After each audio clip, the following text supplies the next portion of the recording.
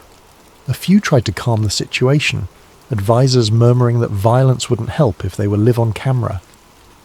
Chaos escalated. A scuffle broke out near the door as infiltration team members from Underground Horizon tried to hold off more security reinforcements. Scenes of pushing and shouting ensued. Renault, however, remained stone-faced, lifting a phone to her ear, presumably calling for a forced media blackout. "We'll jam the feed," she hissed. "Wipe every record." But outside, Julian Park had rigged multiple secure channels, ensuring at least partial streaming continued. The delegates began to realize they might be truly compromised. Desperate, Bishop tore Alex's jacket pocket open, prying free the small camera. He crushed it underfoot. But the damage was done. Some footage, possibly partial, might already be out. The question was whether Julian had enough time to broadcast the final confessions. Renault glared at Naomi. "You'll regret your betrayal, Miss Flores." Naomi trembled, but her voice rose. "Your days of secret manipulations are over. People will see the truth, how you plan to orchestrate crises for your global restructuring." A meltdown overcame the delegates. Some tried to salvage illusions of innocence, calling for a return to order. Others fumed at Renault for letting this infiltration happen. The hush shattered into an uproar. Meanwhile, the infiltration team, aided by a few staff members quietly sympathetic, forced open the locked door. They dragged Alex free from the guard's hold. She gasped, rubbing sore wrists, half staggering. Scenes of a near brawl erupted in the corridor, but the infiltration team had cunningly prepared exit routes. Renault realized her advantage was slipping. In a final attempt, she said, "Kill the feed, Bishop. Our networks can bury the footage. We only need to contain it." Bishop, scowling, hustled to the estate's security station, presumably to cut power or jam signals. But Julian was one step ahead, managing his rig from a hidden corner. He triggered a device that jammed the local jammers. The estate's entire electricity flickered. Lights sputtered, the building's internal network glitching. The result was confusion that let Alex, Naomi and others slip through the corridors heading for an exit. Outside they found black SUVs, presumably belonging to the conspirators. A minor chase ensued, but the infiltration team had a small unmarked van waiting. They piled in, tyres squealing as they drove off the estate grounds. Inside the van, heart pounding, Alex saw Naomi huddled in a corner, tears on her face. The infiltration group was half shocked to have survived. One or two had minor injuries. Through a laptop link they heard Julian's panting breath. "I'm out a side door, got the feed to multiple channels. People are picking it up." Their momentary relief mingled with alarm at possible pursuit. They recognized the conspirators might still strike back. In the wake of the infiltration, the group regrouped in a safe house on the outskirts. They confirmed some portion of the meeting's audio-visual evidence had indeed been broadcast, or at least uploaded to multiple secure servers. If the public seized upon it and the mainstream media covered it, it could blow the conspirators' cover. but they needed watchers to believe. Some might dismiss it as another wild conspiracy video. The presence of high-profile voices naming crosswinds and talking about controlling entire economies might shift public opinion. Yet the fight was not over. The NWO had deep media infiltration. Renault's spin doctors would soon declare the footage doctored or claim it was a private philanthropic discussion. They might orchestrate a smear campaign labelling Alex and Naomi as criminals who illegally recorded a private philanthropic summit. Governments already in the NWO's pocket might back that narrative. Despite everything, the infiltration group felt a measure of triumph. They'd forced an admission. At least partial truths would light the flames of inquiry worldwide. Some individuals in power would fear that the unstoppable wave of public outrage might demand real accountability. Exhausted, Alex and Naomi sat together in the safe house lounge. Naomi whispered, "Do we truly stand a chance? Their influence is so vast." Alex, eyes still burning with adrenaline, responded, "We stand a chance because the truth is out there now. We just have to keep it from being buried." She reflected on the day's chaos, near capture by Bishop, the confrontation with Renault, the break from illusions that the world was neatly ordered. They tried to shape a new dawn by stealth. Now, at least, we shine a light on them. Her words hung in the hush. She hoped the public would rally behind the revelations, but an undercurrent of uncertainty lingered, for the conspirators wouldn't simply vanish. As she closed her eyes for a moment, exhaustion weighed on her, but so did a steely resolve. Tomorrow, they'd finalise the data release and push it to global outlets, hoping enough voices would unite to dethrone the self-anointed puppet masters behind this so-called new dawn. In the grey light of dawn, the safe house was a swirl of activity. Alex typed furiously at a laptop, uploading final recordings to multiple alternative news platforms, open-source leak sites, and high-profile investigative journalists she somewhat trusted. Meanwhile, Julian coded new encryption layers to ensure the files remained accessible even if some sites were forced offline. Naomi read through final datasets, verifying authenticity, her last contribution before she planned to slip away into hiding. Others from the infiltration group prepared statements summarising the summit infiltration, naming Vivian Renault and referencing Project Crosswinds. The plan was to bury the conspirators in a tide of evidence, making it impossible for them to contain the story. Within hours, the global reaction ignited. First, smaller online news sources ran with the story. Secret summits exposed, elite council plotting market crashes. Social media lit up with clips from the infiltration's hidden camera, capturing Renault and others speaking about our final steps to ensure compliance. Hashtags soared, outraged commentators demanding answers. At the same time, more established outlets hesitated, uncertain whether the footage was genuine. Some anchors declared it an elaborate hoax, yet the raw data and partial confessions from known corporate heads carried weight. The conspirators' crisis response flickered across live feeds, official statements calling the infiltration illegal espionage, labelling the group dangerous agitators. Tension soared. Naomi watched the headlines swirl, fear battling relief. "It's out. I just hope people believe it," she murmured. Alex assured her that the material was too detailed, too specific for easy dismissal. The public was already seeing mention of real code words matching financial anomalies. Even certain mid-level officials began stepping forward, acknowledging strange top-down directives in the last year. A few brave whistleblowers confirmed changes forced upon their agencies. Slowly but steadily, a mosaic formed. The puzzle's corners were visible, a shadowy organisation shaping policies behind the scenes. Vivian Renault, confronted by an avalanche of leak coverage, made a televised appearance. Dressed in a poised black suit, she tried to spin it. "These recordings are taken out of context from a private philanthropic meeting. We do not control world markets. This is a smear campaign by radical hackers." She exuded calm confidence, but viewers observed a flicker of strain in her eyes. Meanwhile, local police announced they were investigating the infiltration as a security breach.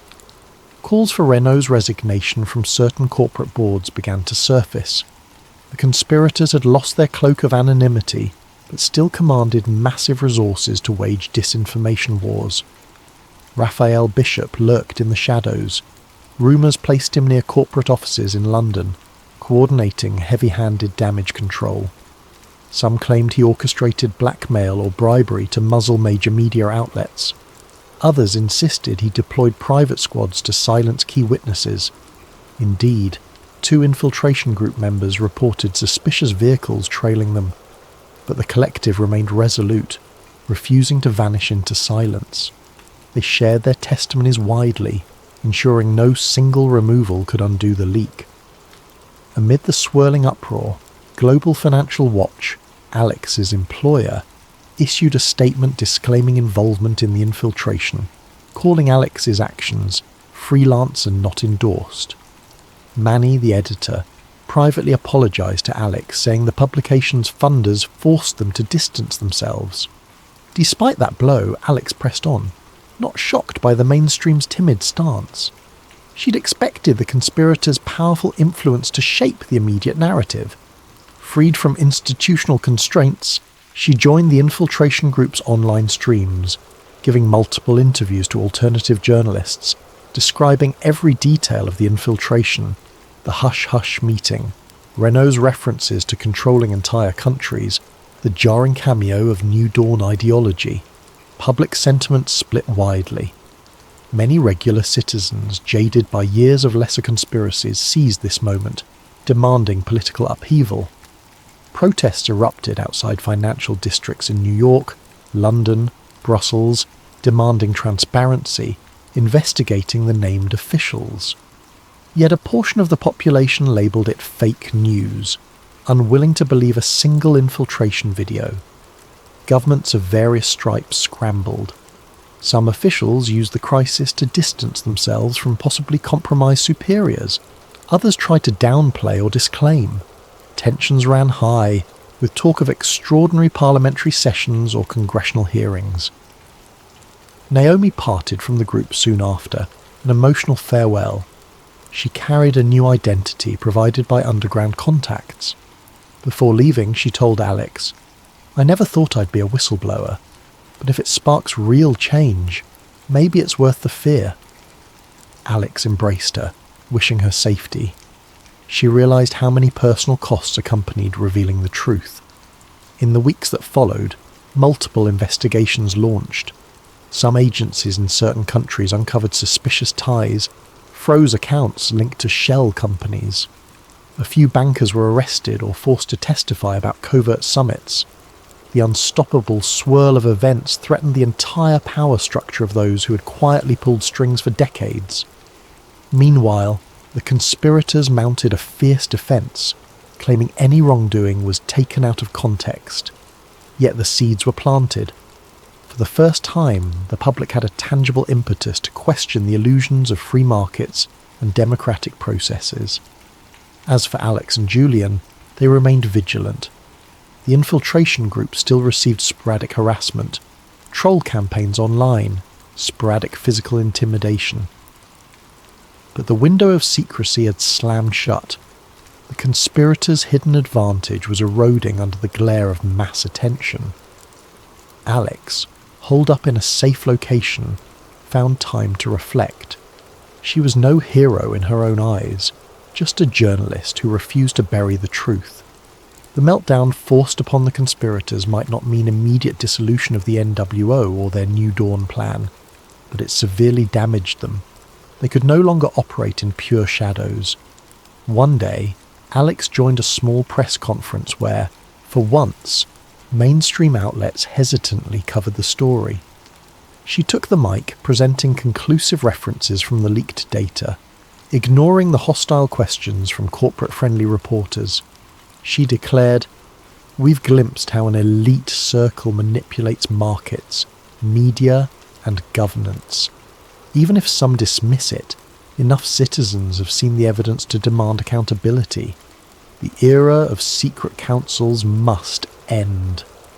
Her words carried a measured conviction, overshadowed by the knowledge that fights for real reforms would follow. A few watchers clapped softly, a glimmer of public support.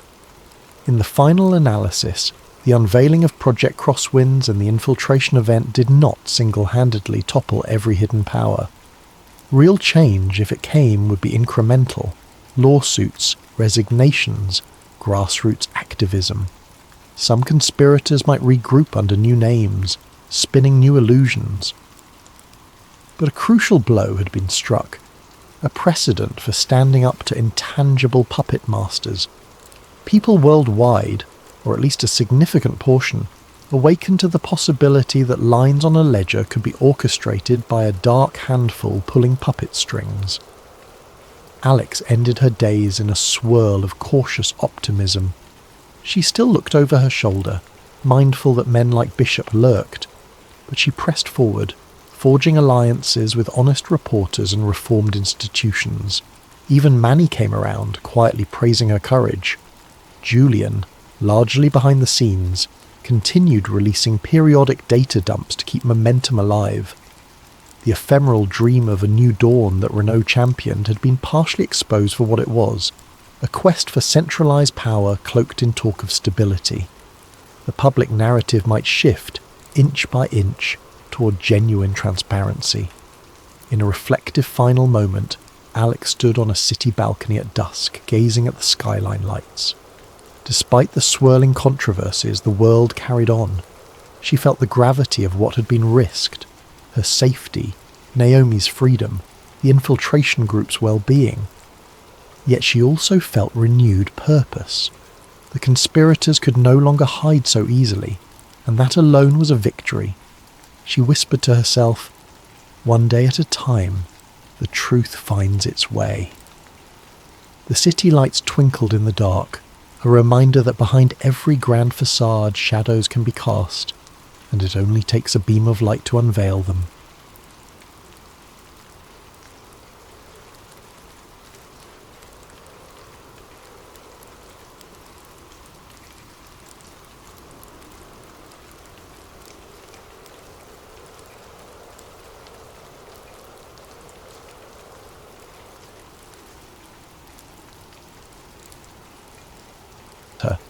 Prepare for scientific intrigue, covert operations, and a mystery that stretches beyond our world.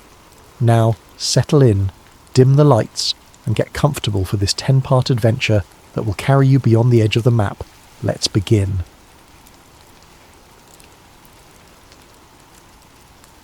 The old radio crackled across the ship's bridge, drifting in and out of static. Lieutenant Harold Talbot gripped the microphone, his knuckles bone white. "This is USS Hawthorne," he repeated. "We have encountered an anomaly at—" His coordinates garbled in static. Others in the control room exchanged nervous glances. The compass spun wildly like it had lost all sense of direction. Through the porthole the sea churned with unnatural energy, and the horizon was black as if it had vanished into a void. Outside, the whine of the wind built to a roar. Then, cutting through the tumult, a startled voice shouted, "Lights! There, beneath the waves!" A half-dozen crewmen pressed to the windows. Sure enough, ribbons of pale, flickering radiance swirled under the roiling ocean. Some claimed it looked like an underwater craft. Others insisted it had to be exotic marine bioluminescence. Before anyone could gather sense or courage, the lights blazed in brilliant turquoise, illuminating the entire ship's hull from below. Talbot's last recorded words, barely audible over the crackle, were, We're being pulled in? God help." Then the broadcast ended. The USS Hawthorne vanished with eerie finality. When search teams arrived days later, no scrap of debris or shred of evidence floated on that calm expanse of ocean. The official Navy line chalked it up to a catastrophic storm. But whispers persisted of something else, an impossible force dwelling within the Bermuda Triangle. Fast forward decades to present day. The small auditorium at the Miami Oceanographic Summit hummed with polite applause as Dr. Cassie Nolan concluded her presentation. She was in her late 30s, with an air of quiet determination and a streak of stubborn curiosity. Her topic had been Unexplained Oceanic Anomalies, a statistical overview, but the hush in the room suggested it was anything but dull. She'd just shown data on bizarre electromagnetic fluctuations in the Atlantic, specifically in that infamous region called the Bermuda Triangle. A wry smile crossed her lips as the applause died down. Standing behind the podium, she glanced at her notes. And that, ladies and gentlemen, concludes the rational portion of my talk. I realise the Bermuda Triangle has its share of tall tales, but my data strongly indicates repeated anomalies, magnetic distortion, unusual weather bursts, unexplained compass deviations.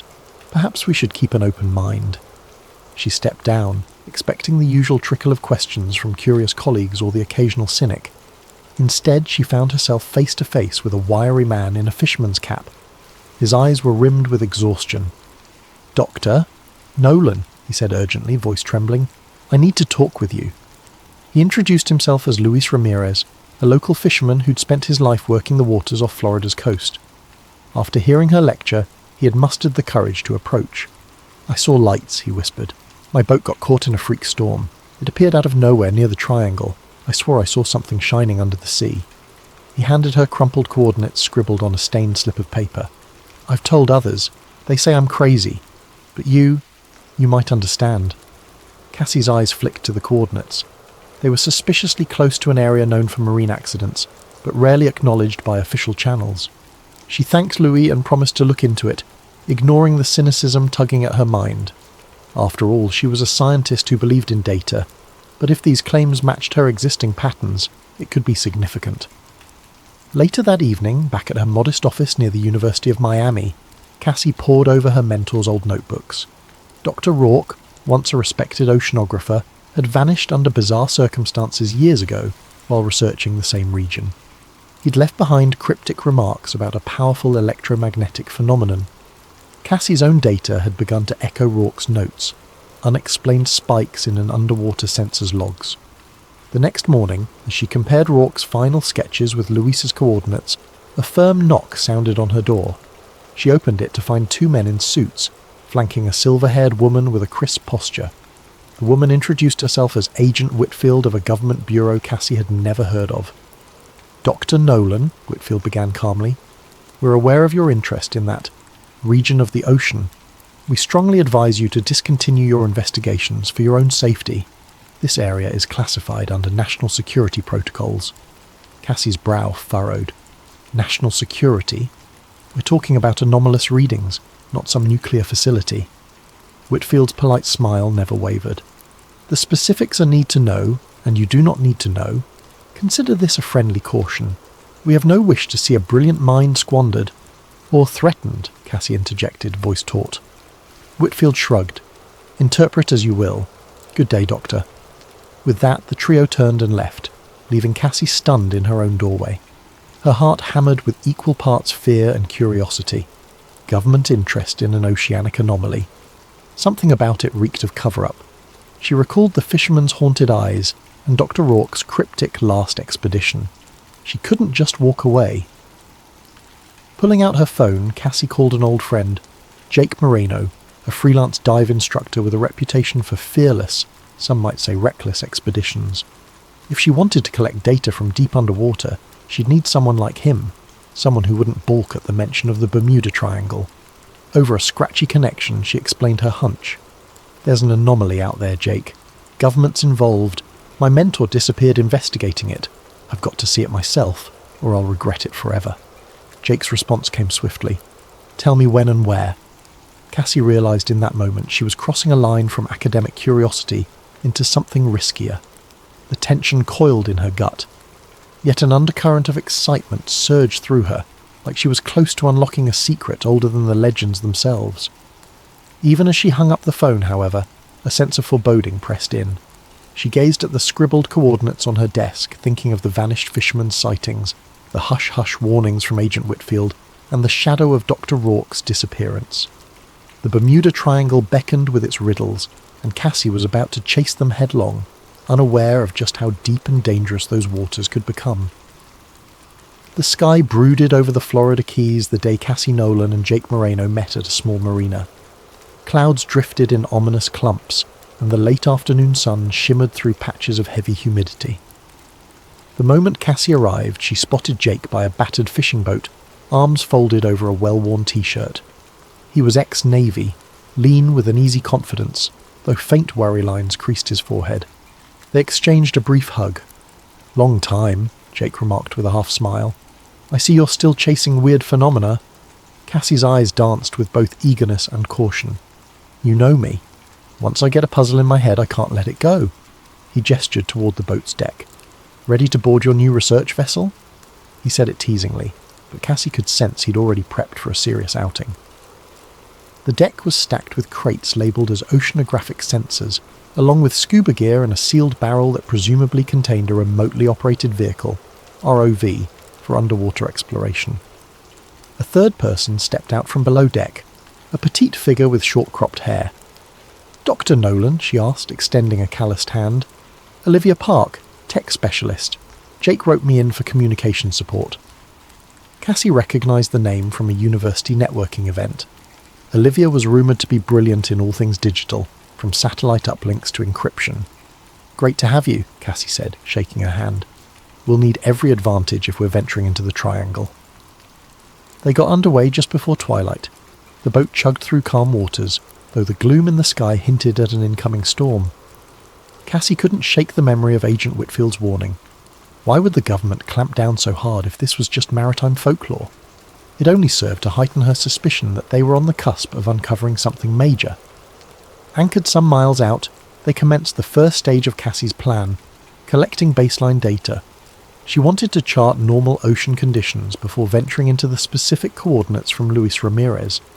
She and Olivia deployed a series of floating buoys equipped with sensors to track temperature, salinity, and electromagnetic variance. If anything was unusual, these devices would pick it up. Jake watched the horizon, arms resting on the wheel. "We need to move fast, Cass. Clouds look like trouble. The forecast says a squall might blow through tonight." "Time is always short," Cassie replied, glancing up. "But storms aside, I worry about, well, you know." Jake nodded grimly. The same unspoken threat weighed on them. Official interference. He tapped the throttle, setting a course for the Triangle's edge. Night fell, turning the water into a black mirror. On the boat's small radar, faint echoes popped up. Tiny fishing vessels, cargo ships in the distance. Then, out of nowhere, a massive shape slid into view on their screen, hugging the same route. A much larger vessel, no transponder ID. Olivia frowned at the radar. Could be Coast Guard, or a private ship running dark. They exchanged uneasy glances. "We'll keep an eye on it," Jake said, turning off their own navigational lights. "No sense advertising we're out here." Around midnight, the ocean turned uneasy. A stiff wind ruffled the surface, building to choppy waves. Cassie huddled with Jake and Olivia over a chart in the cabin. "We're about an hour from Ramirez's coordinates," she said. "We'll do a quick pass, launch the ROV, gather data, and get out." Jake nodded. "Works for me. Let's just hope the squall holds off." Outside, the skies grumbled as if in protest. Suddenly a glare of white light blazed across them, accompanied by a droning roar. They rushed to the deck to see a helicopter overhead, searchlights cutting through the darkness. In the swirling beam, a voice boomed through a megaphone. "This is the US Coast Guard. Heave to. Prepare for inspection." Jake's grip tightened on the wheel. "We didn't request any assistance. This is suspicious." Cassie's heart pounded. "Agent Whitfield," she murmured. "They're trying to scare us off." A taut exchange followed over the radio. Jake insisted they were on a legitimate scientific survey. The Coast Guard repeated orders to halt. Over the speaker, new instructions came. "You must exit these waters. This area is restricted." Olivia typed furiously on her console, trying to get a fix on the Coast Guard's vessel. Instead, she found encrypted signals bouncing around. "They're not exactly standard," she whispered to Cassie. "Something about their communications is off." Sensing a standoff, Cassie decided to parley. She radioed back, voice steady. "Understood, but we have a valid research permit from the University of Miami. We'll comply. Just give us some time to retrieve sensors." A tense beat passed. Then the helicopter circled once more, searchlight scanning them. "You have 1 hour to vacate. If you remain, we will enforce maritime security protocols." The rotor wash receded as the chopper veered away, presumably to monitor from a distance. Jake exhaled, beads of sweat on his brow. "An hour. That's barely enough time." Cassie clenched her jaw. This had to be intimidation, yet she refused to be turned back so easily. "We do a quick survey, then get out. If they chase us, We'll handle it. So they pressed on, heartbeats hammering. The helicopter's lights winked in the distance, a reminder of watchful eyes. As soon as they reached Ramirez's coordinates, they hurriedly launched the ROV, diving it into the inky depths. Cassie guided the controls and a video feed flickered on. Greenish water, swirling particulates, no sign of a seabed at these depths yet.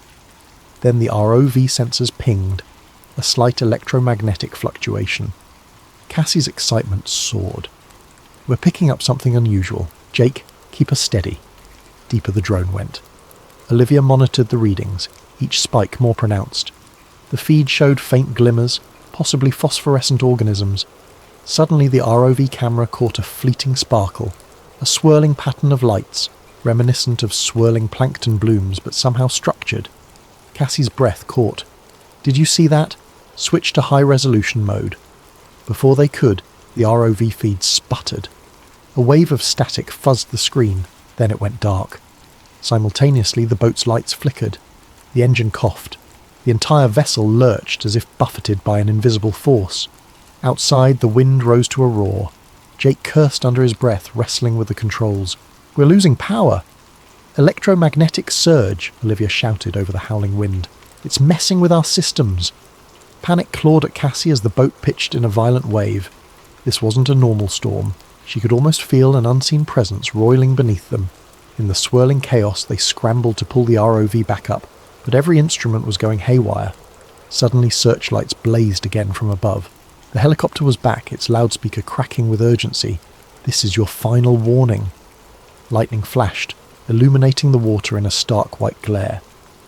Cassie glimpsed swirling pockets of luminous plankton, or something else, just below the surface, swirling with the waves. Then, in a monstrous crash of thunder, the storm unleashed its fury in full force. Jake gunned the engine, trying to stabilize them. The Noah-like sensors rang with error codes, and across the swirling black seas, Cassie thought she saw another set of lights, far off in the distance, a massive, shadowy shape half lost in the rain. It could be the Coast Guard vessel, or something else entirely. With no choice, they retreated, battered by waves and hammered by the storm. When they finally cleared the worst of it, the boat's systems began to stabilize. But half their gear was damaged, the ROV jammed, and all the data they'd gathered remained scrambled. They had risked everything for only glimpses of something incredible and very real. And yet, beneath her exhaustion, Cassie felt a surge of certainty. Whatever they'd encountered wasn't just local folklore. The Bermuda Triangle's phenomenon was real, and the government evidently knew more than it was letting on. Cassie was no longer driven by mere curiosity. She sensed a bigger truth lurking beneath those waves, something that might rewrite what humanity knew of its own oceans. The question was, how far would she go to reveal it? And how dangerous would the next step become? A restless night blurred into morning as Cassie, Jake and Olivia docked at a small, out-of-the-way marina. Each was soaked to the bone, clothes stiff with salt. Their battered boat drew a few curious stares, but the watchers quickly turned away, perhaps used to seeing battered vessels limping back from ill-advised adventures. They found a dingy diner near the docks, ordered strong coffee, and tried to make sense of the scrambled data. Olivia had salvaged what she could from the ROV's partial recordings. The monitor on her laptop flickered with jumbled frames, flickers of phosphorescence, swirling shapes, and then static. Jake rubbed a hand over his stubble. We nearly got drowned out there, and for what? Cassie's cheeks reddened. I know it looked hopeless, but the readings, those spikes were massive. We confirmed there's a powerful electromagnetic field messing with electronics. That alone is worth investigating. Plus, we glimpsed lights underwater. Olivia sipped her coffee, eyes tired but focused. Cassie's right. We might not have a perfect video, but the sensor logs show short bursts of electromagnetic flux. It's off the charts, something unnatural. The real question is, do we keep pushing? Jake stared out the diner window at the drifting gulls. We gave it a shot. The government made it clear they don't want us near. We can't just keep running from Coast Guard intercepts. Cassie clenched her jaw, rummaging in her satchel. She pulled out a tattered binder. These are from Dr. Rourke, my mentor. He documented similar anomalies decades ago, but also references a hush-hush branch of the government. He suspected it was bigger than just random phenomena. He mentioned possible advanced technology. Olivia raised an eyebrow. Advanced technology, as in alien? Or a lost civilization? Cassie shrugged. He was ambiguous, but some references read like he believed there was an intelligence behind these anomalies, not just random magnetism. Jake tapped the table. Look, I'm not thrilled about tangling with the feds again. We need a safer approach. Maybe we gather old logs from other ships, check any declassified archives. If we find a pattern, we can confront them with evidence. Cassie's eyes lit up. Data approach. We can do that, but we can't do it alone. That's when Olivia piped up. I know someone who can help. A friend in cybersecurity. She's resourceful at digging into government records, even ones behind multiple layers of encryption. Name's Helena. If there's a digital trail, she'll find it. They agreed. While Jake rested and handled repairs, Cassie and Olivia would head inland. They parted ways at the marina, with Jake promising to keep an eye on any suspicious watchers. Later that day, Cassie and Olivia sat in a cluttered apartment living room, the walls lined with computer monitors and electronics. Helena was a sharp-tongued hacker in her late 20s, sporting neon-dyed hair and an irreverent smirk. She listened to their story with surprise, then curiosity. You want me to break into government servers and find references to Bermuda Triangle anomaly, or Operation Hush Hush? This is high-risk stuff, Helena said, tapping out a staccato rhythm on a mechanical keyboard. It's vital, Cassie insisted. We just need leads, any hidden files from the past decades mentioning unexplained maritime incidents. Something to prove or disprove the official narrative. Helena sighed dramatically. Fine, but if men in black suits show up at my door, I'm throwing you two under the bus. Olivia half grinned. Deal. As Helena's screens flickered with lines of code, Cassie felt a mixture of excitement and apprehension. She recalled Agent Whitfield's stern visage, that unwavering voice. If they were crossing lines, the consequences could be dire. Hours passed in a tense hush, broken only by the clack of keys and Helena's occasional grunt. Finally, a triumphant beep rang out. Got something, she whispered. It's partial, redacted, but yeah, we have multiple references to a classified set of missions under code names like Project Siren and Operation Blue Current. Dates range from the 1950s to early 2000s. Olivia's eyes gleamed. What do the files say? Helena scrolled. In summary, the government commissioned specialized vessels to observe anomalous electromagnetic phenomena in the Atlantic, specifically in an area matching the Bermuda Triangle. Mentions of submersible lights, and at least 2 incidents where US naval ships disappeared. Official cause, storms, but the internal memos suggest cover-ups. Cassie's stomach flipped. This validated everything Rourke suspected. Any recent activity? Last reference is from about 7 years ago. Project Hydra Watch, a field station. Could be an island or atoll used as a listening post. Helena turned the monitor around. Coordinates are partially blacked out, but I have a general region. It's about 70 miles from where you folks were last night. Cassie and Olivia exchanged a charged glance. A covert listening station in the Triangle? If it was still operational, that might explain the swift government response. Helena went on. One more interesting tidbit. Repeated mention of non-terrestrial possibility, flagged in these internal notes. The phrasing is vague, but it points to the suspicion of something not of Earth. A hush fell. Cassie's breath caught. The government had considered the possibility that the anomalies were alien in origin. Eager for more detail, they pressed Helena, but many files were heavily redacted. Accessing deeper levels triggers advanced security, she warned. We risk being traced if I push further. Cassie wanted to say, do it anyway, but she recalled Jake's warning about caution. This is enough for a lead, she concluded. We know they had missions to study these anomalies, and they suspect something extraordinary. That island base might hold physical evidence. Olivia nodded. We find it. We find proof. Helena ejected a flash drive, handing it over. Here's everything I got. Tread carefully. On the way out, Cassie thanked her. Despite the existential risk, a surge of excitement coursed through her. She had real, if partial, proof of official knowledge about the Triangle's mysteries. By dusk, Cassie and Olivia regrouped with Jake, who'd patched up the boat. We've got a location, Cassie announced, unfurling a rough chart. She pointed to a region of islets near the Triangle's perimeter. Somewhere in that archipelago is a deserted island used as a listening station. We find it. We find out what's going on. Jake studied the chart, lips pressed into a tight line. This is in the heart of the area. If the government's patrolling, it's going to be guarded. We can approach by night, keep a low profile, Olivia suggested. We're not going to waltz in through the front door. But if the station's abandoned, maybe no one's there.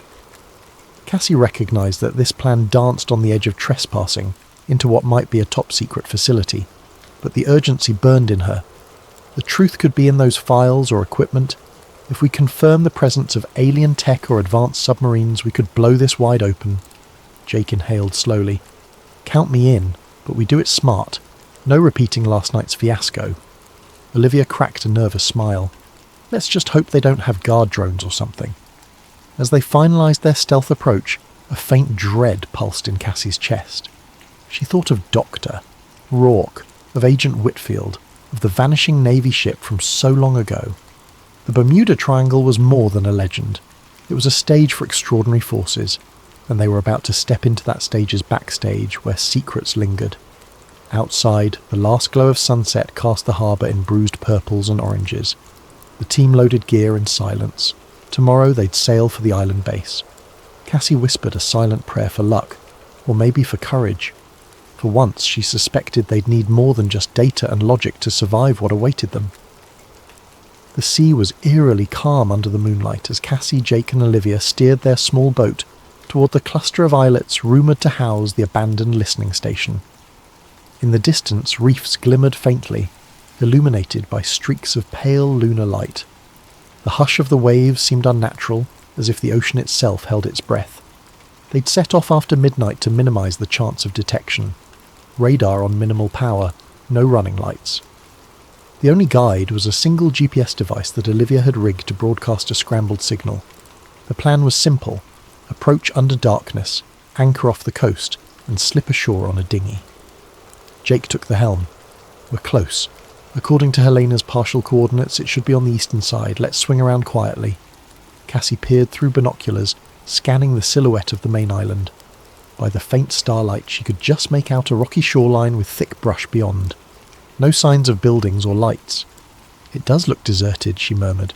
Olivia studied a tablet in the glow of a red flashlight.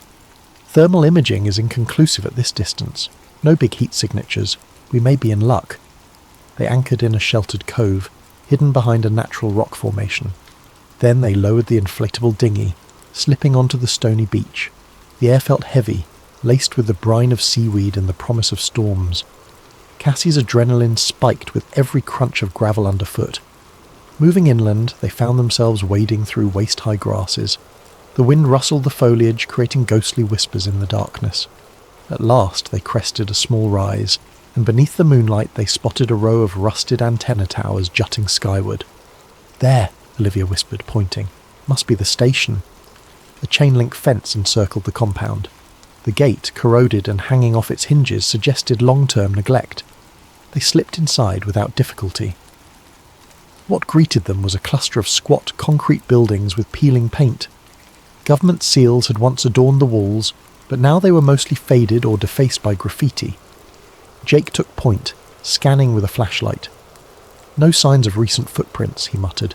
Doesn't mean it's truly abandoned, though. Stay sharp. They tried the nearest building. The door stuck, but Jake shouldered it open with a creak. Inside, a musty smell enveloped them. Rows of metal desks and outdated electronics filled the space. An old control centre, perhaps. Loose wires dangled from the ceiling. A row of filing cabinets lined one wall. Cassie's pulse raced. These are the artefacts of a covert station once dedicated to monitoring the triangle. She flicked on a pocket flashlight, scanning the desk surfaces. Dust coated everything. One nameplate read, Lieutenant Commander R. Harrington. Another bore a partial label of Project Hydra Watch Phase 3. Her mind roiled with questions. Hydra Watch. Could this have been the final iteration of that hush-hush mission Helena discovered? While Jake guarded the entrance, Cassie and Olivia rummaged for files. Most were locked in steel cabinets, but rust and time had weakened them. Jake pried one open with a crowbar. Folders tumbled out. The top was labelled Submarine Anomalies, 1978 to 1984. Cassie's hands trembled as she flipped through. Grainy photos of swirling luminescent patches under the sea, typed notes referencing unidentified underwater craft, lights at 300 metres depth, non-US submarine potential. Some paragraphs had entire lines blacked out. She turned more pages, reading about repeated salvage missions that returned with bizarre sensor data. Olivia rummaged in a separate crate. unearthing reel-to-reel tapes labelled with dates. "These must be audio recordings," she whispered. "We should see if there's a playback machine." They carried the tapes to the battered control console in a corner. Miraculously, an old reel-to-reel player stood there. With some fiddling and a portable battery pack, Olivia managed to power it up. The spool began turning, producing a crackling hiss. A voice, faint and distorted, emerged. Base Echo calling HQ encountered strong readings at coordinates, larger than any submarine known. Non-human, repeat, non-hurt. The recording cut into static. Another snippet from a different tape. "We've lost contact with 2 dive teams. The lights are forming patterns, possibly an intelligence behind." Then more static. Cassie felt her throat tighten. This was it. Direct acknowledgement that the station had observed something decidedly not man-made. Agent Whitfield's warnings suddenly had sharper context. Suddenly a metallic clang echoed from outside. All 3 froze, hearts thudding. Jake signalled them to kill the lights. Through the dusty windows they glimpsed faint beams scanning the compound. Footsteps on gravel. Someone was here. They doused their flashlights, hugging the shadows. Cassie's mind raced. They'd been silent on approach. Who discovered them? Government contractors? Another faction? She recalled the fiasco with the Coast Guard helicopter. This time they might not be so polite. A rasping radio voice filtered through the gloom outside. 2 vehicles, east perimeter. Sweep the buildings. Jake gestured for them to move.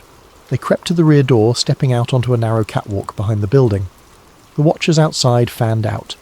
A quick glance told Cassie these weren't official military in standard uniforms, possibly private security with black ballistic vests armed. Olivia clutched the reel tapes. Cassie stuffed the key documents in her backpack. They had proof, but they also had to escape. The trio ducked behind crates and slunk between a gap in the fence. Each footstep felt like a thunderclap in Cassie's ears. At any moment, floodlights could catch them, and they'd be pinned down. A guard's voice barked, "Check around back!" Flashlights flickered nearer. Cassie squeezed behind an old generator, hardly breathing. The guard's steps clanged past, painfully close, then receded. Jake beckoned them forward. They sprinted through the brush, desperate to reach the dinghy. Shots rang out behind them. Whether warning shots or attempts to disable them, they weren't sure. Heart pounding, Cassie pushed through vines and thorny bushes. By the time they reached the beach, night clouds had drifted across the moon, shrouding them in blackness. They launched the dinghy with trembling hands, adrenaline fueling each motion. In minutes they were rowing out to their boat, tying off lines and firing up the engine. From the island behind them, faint lights bobbed along the shore. The security team was searching, but the sea was now Cassie's ally, swallowing their silhouette. They sped away into the darkness, hearts rattling. Once at a safe distance, they allowed themselves to breathe. Cassie slumped on a bench, cradling the battered file in her arms. They had risked so much, but they'd found more than they'd hoped. The tapes, the documents, references to non-human signals. Proof that the Triangle's reputation wasn't merely superstition. As they turned for open water, thunder rumbled in the distance. Cassie stared at the horizon, half expecting monstrous lights to rise from the depths. The island's outlines faded into night, but the sense of being hunted never left. She rubbed the raw edge of her neck. "They nearly caught us," she said, voice trembling with a mix of fear and excitement. Jake answered quietly, "We'd better watch our backs. They won't stop here." And in Cassie's mind, the puzzle pieces kept shifting. Government secrets, possible alien craft, and that unstoppable pull of the unknown. She clenched the file, vowing to see this through. If there was more to uncover, if Dr. Rourke had guessed about an intelligence beneath the waves, she intended to bring it all to light, no matter the cost. They regrouped at a modest motel far from the main tourist strip, a place with threadbare carpets and flickering exterior lights, but no one gave a second glance. In a cramped room with 2 beds, they spread out their newfound evidence, the reel-to-reel tapes, the typed reports on Operation Blue Current, old photos of shimmering ocean anomalies, references to non-human signals, and scrawled charts that mapped the Triangle's depths. Jake paced in front of the door, seemingly restless, while Cassie and Olivia huddled around a battered tape recorder that Olivia had salvaged from the island. The device whirred as a new reel played, revealing a deeper level of detail than the earlier fragments. Male voice, static-laced. "We have established that these signals are not random. patterns repeat every 22 minutes. The pulses, they resemble a form of communication. Another voice. You're suggesting intelligence? Male voice. We can't confirm the source's origin, but it's massive, and it's moving at depths beyond our current submersible range. We suspect a craft or structure. The tape fizzled, then resumed. Male voice. HQ demands secrecy. Morale is low. 2 divers reported visions, lights forming geometric shapes, possibly attempts at contact. Then we lost them. No wreckage found. Cassie's heart pounded at every syllable. So they'd believed something was actively trying to communicate? She exchanged a glance with Olivia, whose face was lit by the flickering green light on the recorder. Jake finally spoke up. They concluded it might be alien? Cassie rubbed her temples, exhaustion warring with adrenaline. They never said the word alien explicitly, but non-human signals is pretty close, and these are official recordings, not just rumours. I'm amazed they didn't destroy this stuff, Olivia muttered. Or maybe they tried, but the place was abandoned in a hurry. Jake sank onto the bed, hands clasped. Now we have partial proof, but who do we even share this with? The government obviously wants it hidden, and the mainstream media might label us lunatics. Cassie exhaled. Science journals might take it more seriously if we present solid data, but we only have scraps. We need something that can't be dismissed. Hard evidence. Something modern, undeniable, like actual footage of the phenomenon under the water or physical samples. Olivia nodded. If we can broadcast it widely in real time, they can't just hush it up. Jake frowned, leaning forward. Broadcast from where, though? Out on the open sea will be easy targets for the Coast Guard or these Black Ops teams. Cassie bit her lip, her mind drifting back to Dr. Rourke's last journal entries. He wrote about an incredible electromagnetic spike near the deepest part of the trench. That's where we encountered that insane storm. Maybe that's the source. If we can get a submersible down there with cameras... Jake gave a rueful laugh. Last time we tried, we almost got fried. Our ROV got scrambled. We'd need serious protection from electromagnetic interference. Olivia's eyes brightened. I might know a place. The university's Marine Tech Institute has a deep-sea submersible with specialised shielding. They were testing it for cosmic ray research. Problem is, it's locked behind bureaucratic fences. Cassie grinned. We have an ally there, Professor Leland. He might give us access if we phrase it right. Jake's brow creased. That's a huge risk, but it might be our best shot. They set about planning. While Cassie and Olivia hammered out how to approach Professor Leland, Jake insisted on reinforcing the boat's systems, improving the electromagnetic shielding, installing backup generators. If they had to coordinate a submersible dive in those waters, they needed top-notch gear to keep the mothership afloat. Days blurred as they worked covertly. Cassie visited Professor Leland on campus under the pretense of discussing a collaboration. With hushed urgency, she revealed partial truths. We've discovered extraordinary anomalies in the Atlantic that require advanced submersible exploration. I know you have the Aegis Sub-1 in development. We need to borrow it. Please, this is bigger than a research paper. The professor, a stout man with a genial smile, grew serious upon hearing about governmental interference. Though sceptical, he admired Cassie's drive and recalled Dr. Rourke's brilliance. Your mentor did hint at major discoveries, Leland mused. All right, I'll see if I can expedite some hush-hush loan of the sub, but the board can't know, and if anything goes wrong... Cassie gripped his hand, gratitude shining in her eyes. We'll handle it, I promise. Meanwhile, Jake and Olivia rummaged for high-tech solutions. Olivia used her cybersecurity know-how to procure a real-time satellite data link, so when they eventually dove, they could attempt a live broadcast. We'll store backups in multiple servers, she told Cassie. If the feds try to jam us, we can at least send fragments out. One evening, Cassie returned to the motel to find a battered envelope slipped under their door. Inside was a single photograph, a blurred snapshot of her meeting with Professor Leland on campus. No note, just the unmistakable threat that they were being watched. She felt a cold dread coil in her gut. They're on to us, she murmured to Jake. He cursed under his breath. We might not get another chance if they clamp down. Let's act soon. When the submersible was finally delivered to a secluded dock, thanks to a few discreet staffers loyal to Leland, Cassie stood in awe before the Aegis Sub-1. It was shaped like a sleek pod, gleaming with reinforced plating, designed to handle deep trench pressures and shield sensitive instruments from cosmic radiation. They'd repurposed that for the Triangle's electromagnetic onslaught. A day of frantic modifications followed. Jake integrated an extra battery bank. Olivia installed custom software to patch the sub's cameras directly to her mobile command unit on the boat. Cassie triple-checked every sensor: magnetometers, sonar, thermal imaging. Time was running short, though. Agent Whitfield and her shadowy cohorts could swoop in at any moment. Even the weather forecast predicted intensifying storms near the triangle. Cassie had no illusions about the danger, and yet, the deeper the secrecy, the more determined she became. On a rainy afternoon, they loaded the last crate onto their boat, securing the submersible to the deck with heavy straps. As lightning flickered on the horizon, Cassie gazed at the surging waves. She thought about the tapes referencing alien signals, the old ship vanishings, Dr. Rourke's unyielding quest. "Are we absolutely sure about this?" Jake asked quietly, stepping up beside her. "We might be unleashing something we can't handle." Cassie took a moment to answer, remembering the terror of the storms and the hush in the tape recordings. If it's something beyond Earth, or even if it's just advanced tech from who knows where, the world deserves to know. Rourke believed that. So do I. Jake nodded, resolved. Then let's do it. They planned to depart at dawn for one final approach into the triangle. The storms had battered them once, but this time they'd be prepared, with a submersible that could theoretically withstand the electromagnetic chaos. Their objective was simple yet monumental: descend to the depths, capture definitive evidence, and broadcast it to the world before forces of secrecy could clamp down.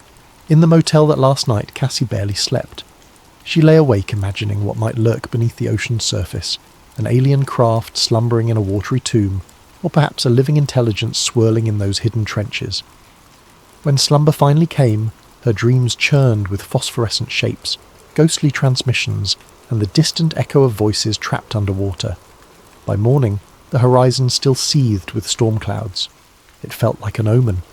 Yet they set off, hearts pounding into the swirling seas, armed with technology, determination, and the unwavering belief that truth, even the strangest truth, must eventually surface. Grey clouds hung low over the Atlantic, the wind carrying a briny chill as Cassie's expedition boat cut through the waves. The Aegis Sub-1 sat on deck, lashed down, its sleek hull glistening under intermittent drizzles. Jake steered into open water, while Olivia double-checked the communications rig in a sheltered corner of the deck. Cassie stood near the bow, scanning the horizon. This region was the heart of the Bermuda Triangle, an area that had frustrated explorers and enthralled storytellers for generations.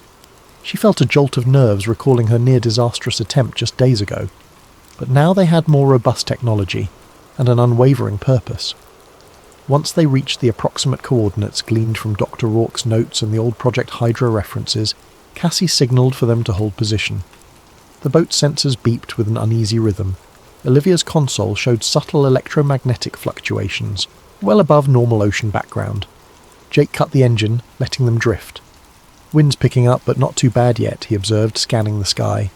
Indeed, dark clouds scudded overhead, though the storm front seemed miles off. They wasted no time. Together they manoeuvred the submersible crane, lowering the Aegis Sub-1 into the water. The sub bobbed, tethered by a thick cable that connected to the boat's power lines and data. Once Cassie and Jake climbed inside its cramped cockpit, they sealed the hatch. Through a small viewport, the watery expanse beckoned, dark and infinite. Olivia's voice crackled through an earpiece. "I'm reading you loud and clear. Try to keep communication short so the link doesn't overload if the electromagnetic surges spike." Jake ran through final checks: oxygen levels, thruster controls, lighting systems. "All good. Let's submerge." A mechanical hum vibrated through the hull as the sub began descending. Water streamed past the acrylic dome windows, transitioning from bright surface blues to a dim green twilight. Cassie's heart pounded in time with the pressure gauge climbing. She glanced at the instrument panel, specifically the magnetometer. Already it was dancing. They sank deeper, the temperature dropping.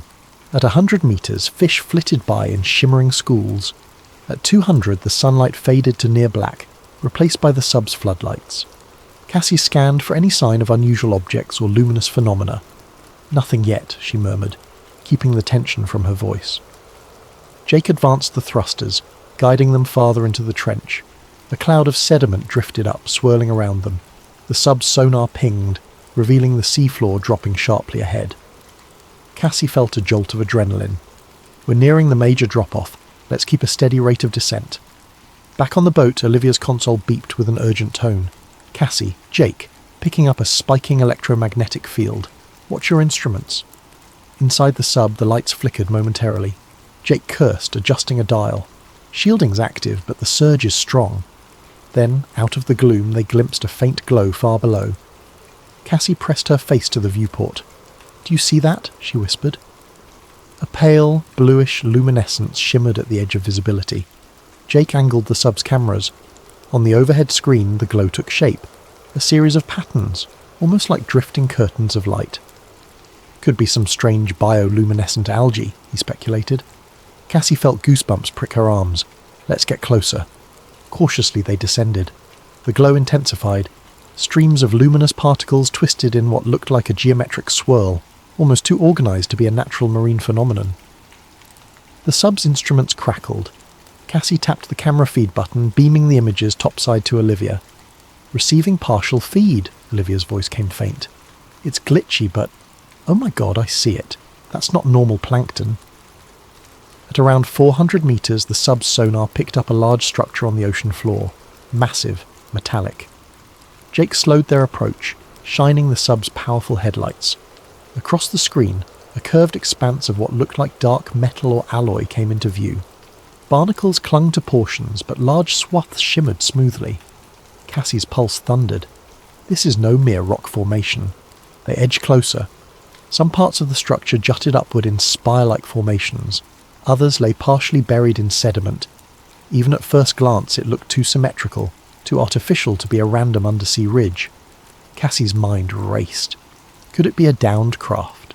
Possibly an advanced submarine, or something far beyond known technology? Jake guided them around a protruding ridge, and they beheld a deep indentation, like an entrance or portal. A faint glow emanated from within, pulses of light that matched the swirling luminescent patterns outside. We have to record this, Cassie breathed, activating high-resolution cameras. Liv, are you getting this? Static hissed in their earpieces. Olivia's response was broken. In and out. Massive data surge. Keep filming. Suddenly a wave of energy hit. The sub's power flickered. Instruments spiked red. Alarms blared and Cassie fought to steady the controls. Jake cursed, pushing the shield generator to maximum. The entire sub shuddered. Through the viewport, the swirling luminescence escalated, spinning faster around the structure.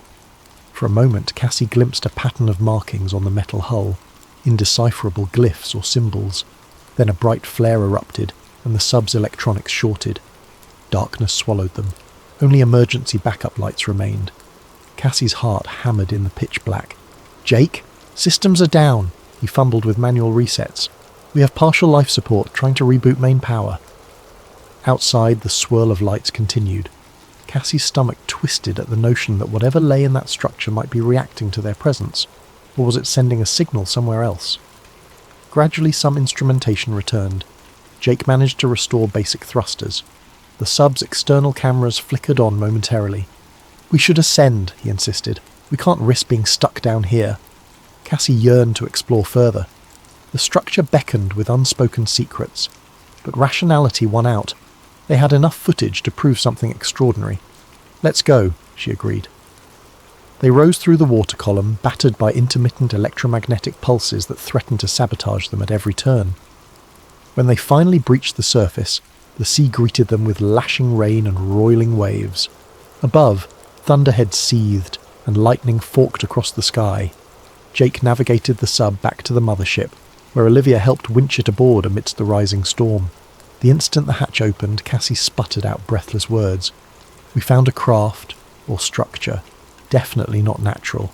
We have footage, though it's glitchy. Olivia's eyes were wild with excitement and worry. I caught partial glimpses, enough to show a massive artificial object down there. But their triumph was short-lived. Through the sheets of rain, a series of lights approached on the water's surface, multiple vessels closing in fast. Cassie recognised the silhouette of a military-style boat. The radio crackled with an authoritative voice. Vessel, stand down. You're ordered to surrender your submersible and any collected data. Jake's knuckles whitened on the boat's throttle. We've got company! Lightning illuminated the menacing outlines. Cassie's mind reeled. They had the evidence of a lifetime, but the government wasn't about to let them broadcast it freely. The ocean pitched violently as if echoing the tension. "We have to protect the footage," Olivia shouted over the gale. "I'll start uploading right now." Cassie nodded, adrenaline surging. The final confrontation had arrived. Whether they escaped or not, the truth could still get out, unless these forces managed to silence them first. Rain pounded the deck in relentless sheets as the ominous vessels drew nearer. Cassie, Jake and Olivia braced themselves against the howling wind. The searchlight sweeping across the waves reminded Cassie of the earlier run-ins, but this time it felt more final, like a net closing around them. Olivia hunched over her console under a tarp, fingers flying over the keyboard. "I'm initiating the data dump to multiple secure servers," she hollered. "If they jam us, we lose the real-time broadcast. We still have local copies on drives, but that's risky." Jake exhaled sharply, scanning the boat's limited arsenal. They had no real weapons, just a few flares and a handheld emergency kit. "We can't outrun a naval vessel in this storm," he gritted, "but maybe we can stall them long enough for the upload." Cassie felt a swirl of dread and determination. She clutched the submersible's camera module, which contained the crucial raw footage. If all else failed, they needed to protect that hardware. Leaning into the wind, she keyed the radio. "Unidentified vessel, this is a civilian research craft.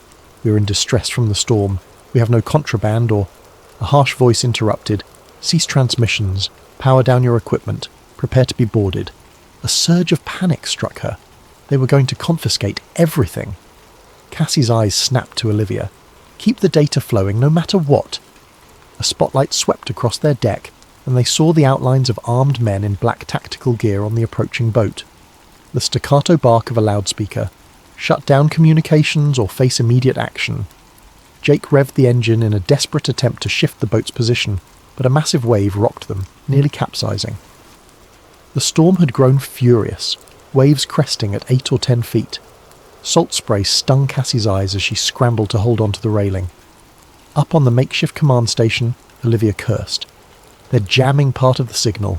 Upload speed is dropping." Lightning flashed.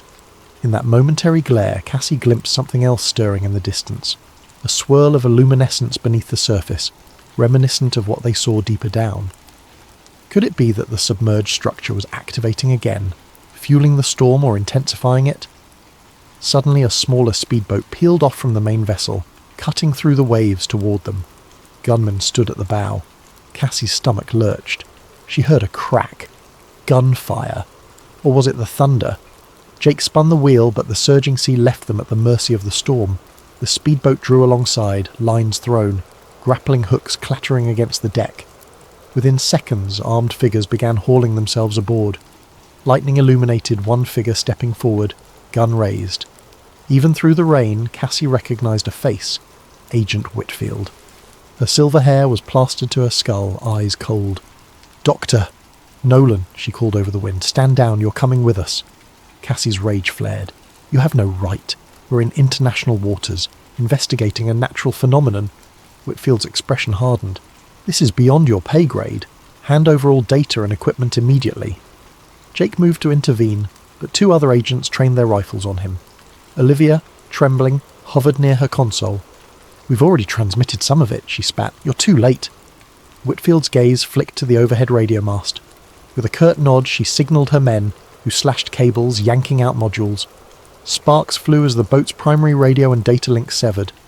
Olivia let out a cry, yanking the laptop from the surge protector just before an agent seized it. With guns pointed, Cassie and Jake were herded toward the stern.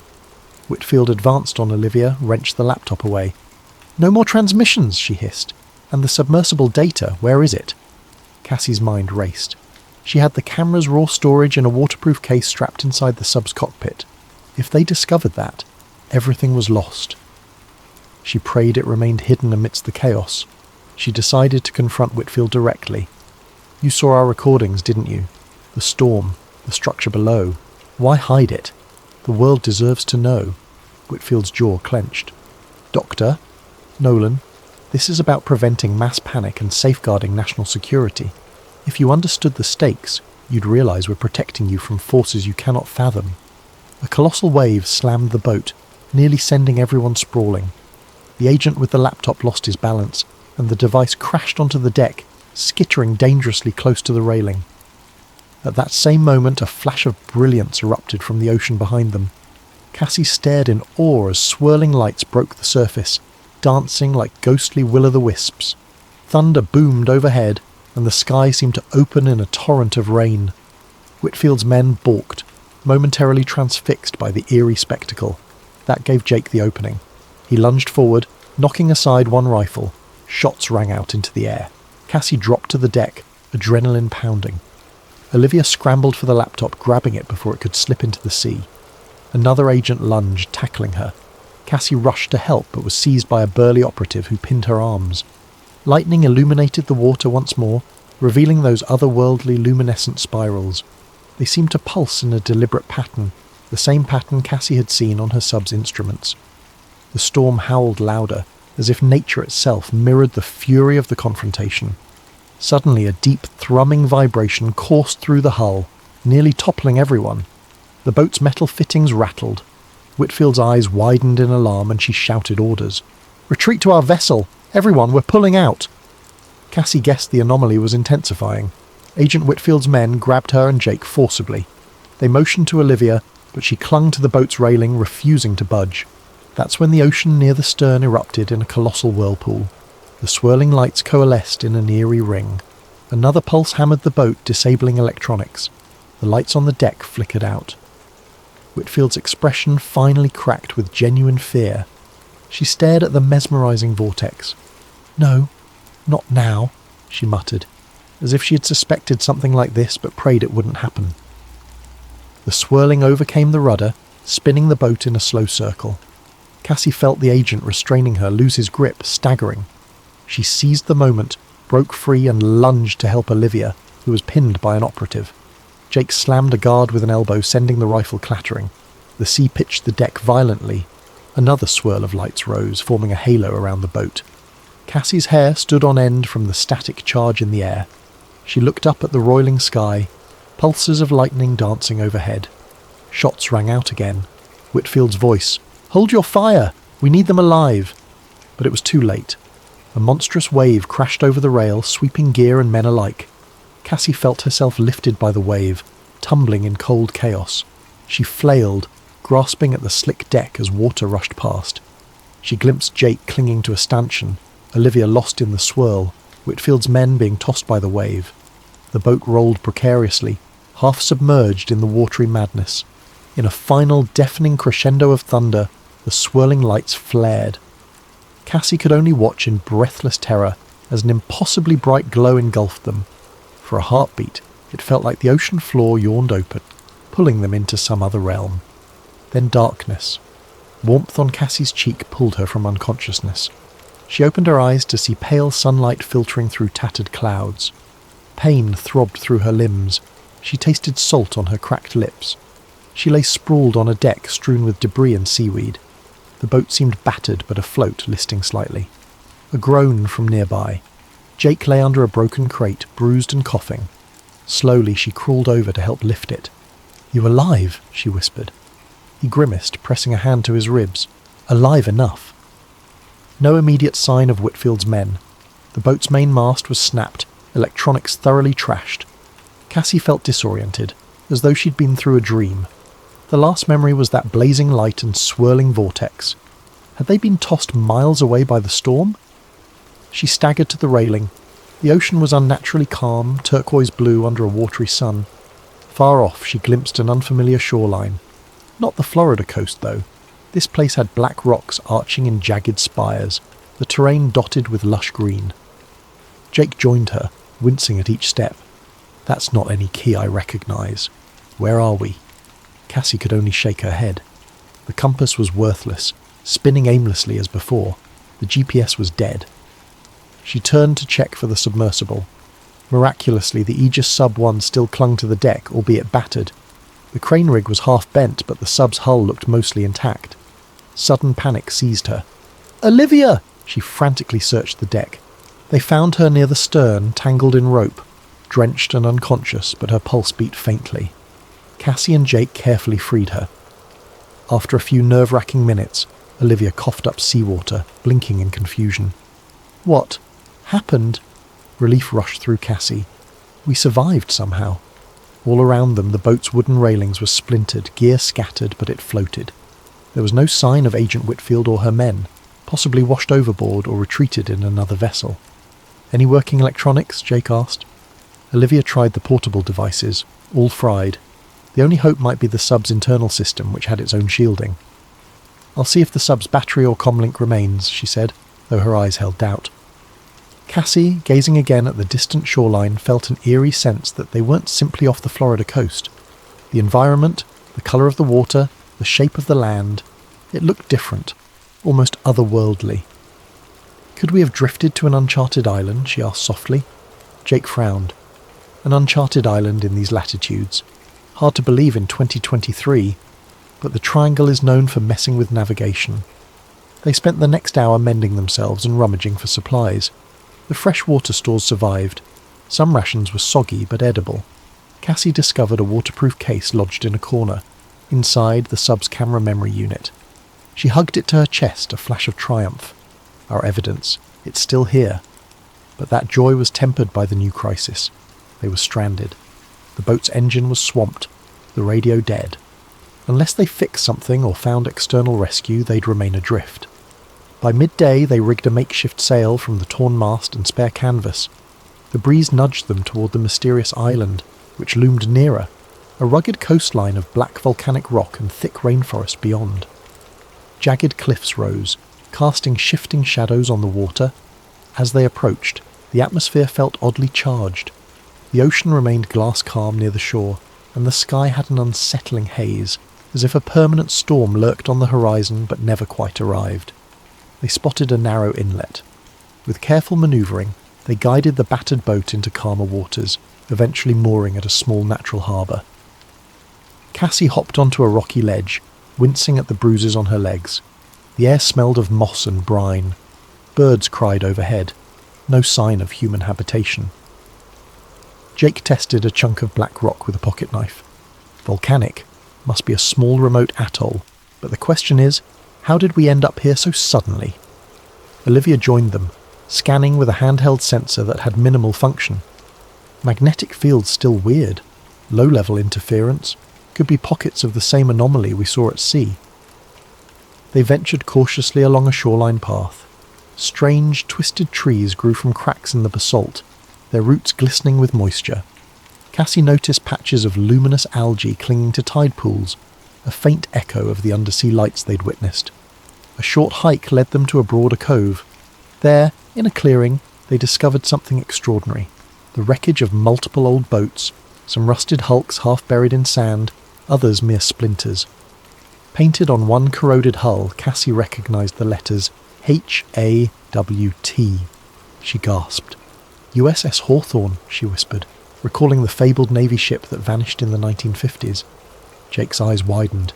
If that's the same ship, this island might be a graveyard for those lost in the Triangle.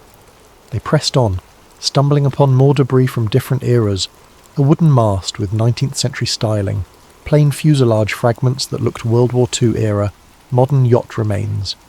It was as if the island had magnetically drawn in vessels from across decades. Olivia's voice trembled. All those vanishings, they ended up here. Cassie knelt by a weathered nameplate from a cargo vessel reported missing in 1972. She felt a pang of sorrow, imagining the fates of countless sailors. No human remains in sight. Did they vanish, or move inland for survival? Jake pointed deeper into the jungle. We might find answers that way, but let's be careful. They ventured further inland, forging a path through ferns and twisted vines. The air was muggy, insects buzzing in thick clouds.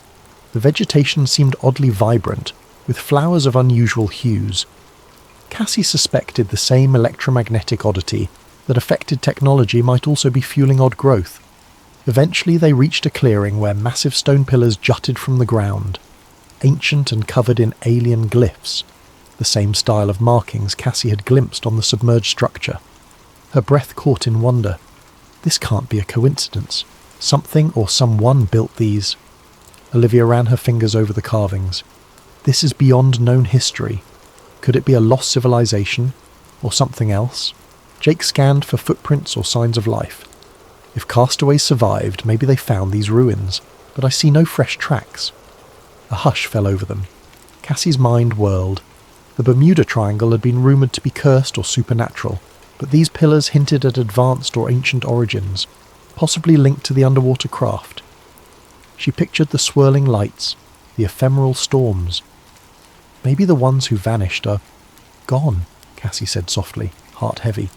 Or maybe they left. In the distance, a rumble of thunder made them jump. The sky overhead churned with grey. Jake looked up warily. We should find shelter. This place doesn't feel safe. Indeed, an uneasy energy filled the clearing, as if unseen watchers lurked just beyond the tree line. Cassie felt her pulse quicken. They had stumbled onto the heart of the Triangle's secret, an island seemingly out of place and time, hosting remnants from countless lost expeditions and stone pillars older than any modern chart. With no immediate rescue in sight, they'd have to rely on their own resourcefulness, and the possibility that the submersible might help them solve the riddle of the island's bizarre magnetism. Cassie forced a steady breath. She might be trapped, but she wasn't giving up. The next step was to survive, unravel the enigma of these ruins, and hope that revealing the truth might set them free. Night fell quickly over the mysterious island, wrapping the jungle in a claustrophobic darkness. Cassie, Jake and Olivia had returned to their boat to gather supplies: flashlights, sleeping bags, rations. With no functional radio, they were effectively marooned. Lightning flashed on the horizon, revealing gnarled treetops swaying in the wind. They camped near the clearing of ancient pillars, choosing a spot beneath a leaning rock overhang for partial shelter. Cassie built a small fire using driftwood and scraps from the old wrecks. The flickering flames cast dancing shadows on the worn glyphs etched into the towering stones. As they huddled for warmth, the conversation inevitably drifted to the day's surreal discoveries. Olivia toyed with the battered remains of a handheld device. I can't get a signal. There's no satellite coverage. Maybe the electromagnetic interference is blocking everything. Jake rubbed his chin, eyes on the monolithic pillars. Could these have something to do with the phenomenon we saw under the ocean? It's like they share the same design language. Cassie took out a sketchbook from her backpack. She started drawing the glyph patterns from memory, cross-referencing them with the shapes she'd glimpsed on the submerged structure. They appear geometric, almost fractal, could be a written script, or even symbolic code. In the silence that followed, they listened to the distant crash of waves against the rocky shore. The hush felt eerie, as though the island itself was holding its breath. Something rustled in the underbrush, prompting them to snap on flashlights, but they found only wind-stirred leaves. As fatigue set in, they took turns at watch, each haunted by the knowledge that no rescue was forthcoming. Sometime after midnight, Cassie dozed off under the shimmering constellations, though the ghostly pillars loomed in her dreams. At dawn, they woke to a startling scene. The previously calm area around the pillars now sparkled with beads of condensation, and in the rising sunlight the glyphs appeared faintly luminescent, like they'd absorbed energy overnight. Cassie stepped closer, heart pounding. They're glowing. This is new. Olivia snapped photos, though their cameras were reduced to near manual function. Must be the humidity reacting with whatever the pillars are made of, she said, though she didn't sound convinced.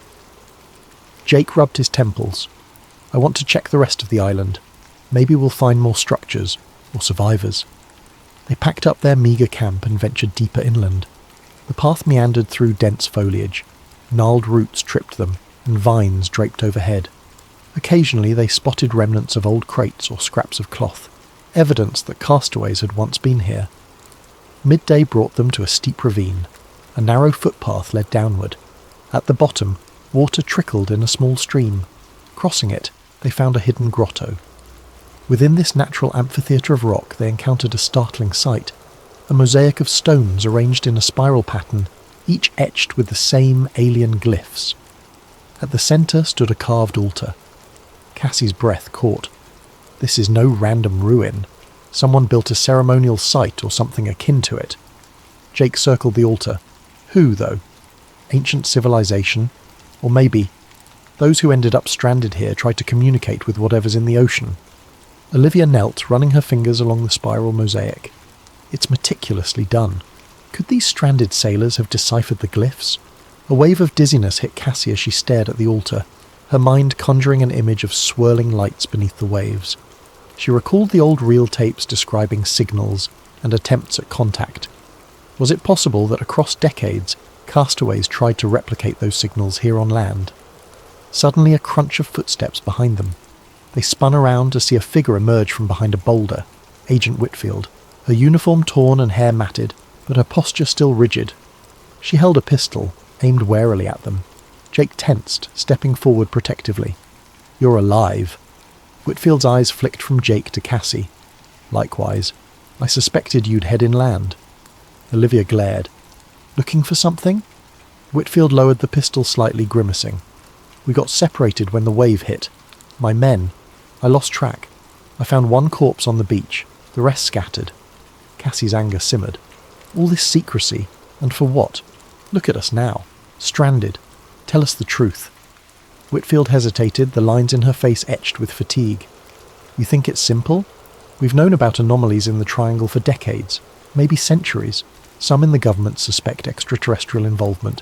Others believe it's an unknown Earth-based phenomenon. Either way, it's considered too dangerous for public knowledge. We fear the panic, the exploitation, the potential conflict if foreign powers scramble here," Jake scoffed. "So you're willing to kill for it?" She clenched her jaw. "I follow orders. The directive is to contain the situation, but I never expected we'd end up here." Her gaze flicked to the spiral mosaic. "This island it's not on any map. My superiors only whispered rumours of a lost zone." Olivia folded her arms. "And now you see it's real. Will you keep trying to bury it?" Whitfield's shoulders slumped slightly, as if an internal struggle weighed on her. "I have to protect national security, but this place defies everything. If we want to survive, maybe we do need to pool resources." Cassie sensed a shift, a glimmer of uneasy alliance forming. "Truce, then," she suggested quietly. "We find a way off this island, or we uncover the key to why it exists. But no more guns and faces." After a tense pause, Whitfield nodded. She holstered her pistol. "Truce, for now." They spent the next hour exploring the grotto together. Whitfield admitted she possessed partial knowledge of earlier secret missions that identified an interdimensional rift theory, though never confirmed. The intense electromagnetic surges might warp space-time in localized pockets, pulling vessels from various eras. Olivia found curious remains in a small alcove. Rusted personal items, scraps of journals, no bodies, possibly from castaways who died or vanished. One scribbled note read, "The lights call from beneath. We answer on land. The gate must open." Cassie's skin crawled. A gate? Could they have believed these pillars or altars were a means to connect with whatever is beneath the ocean? A distant rumble of thunder broke their musings. Whitfield frowned. "Another storm's brewing. We can't linger." Returning to the boat, they decided to share supplies and watch each other's backs. Whitfield was grudgingly grateful for a place to rest. Under the watchful eye of the looming pillars, the odd alliance took shape. That evening the wind rose again, rattling the battered hull. As they huddled in the glow of a lantern, Cassie studied the camera unit from the submarine. The footage they captured might be the only real proof of that underwater structure.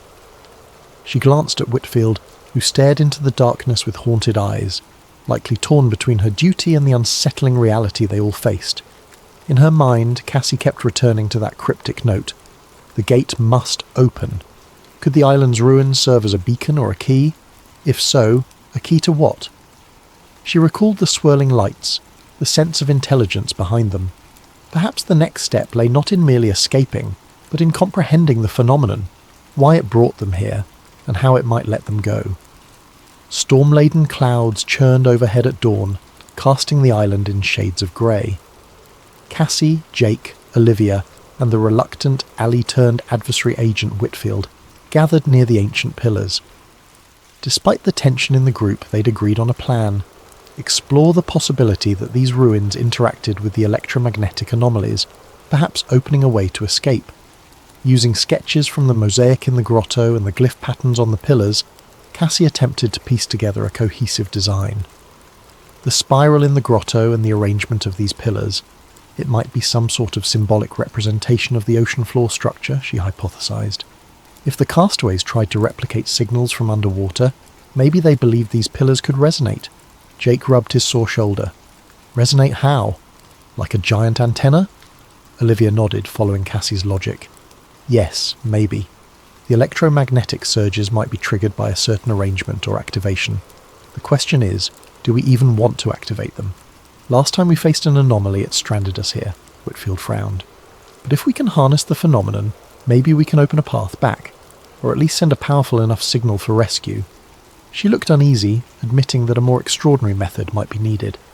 They spent the morning clearing debris from the clearing, uncovering additional stones that had fallen over time. With each revealed glyph, Cassie felt a thrill of discovery. She recognised patterns akin to waveforms or frequencies. If they matched the pulses recorded on the sub's instruments, they might replicate those pulses here on land. Jake rigged a makeshift generator from the boat's salvageable engine parts, hooking it to a coil of copper wire. We can create an electromagnetic field, direct it into these pillars, see if that does anything. Olivia set up the sub's sensor suite on shore, linking it to a small console. I'll monitor real-time feedback. If we get a spike like we did out at sea, we'll know. Whitfield kept watch, pistol at her side. Although an uneasy truce still hung over them, her sense of mission remained. She occasionally asked Cassie pointed questions. If you manage to open some sort of rift, do you realise the risk? Something else might come through. Cassie paused in her wiring. We're already dealing with unknown forces. Doing nothing keeps us trapped here. I'd rather take a leap of faith, especially if it aligns with how these pillars were meant to function.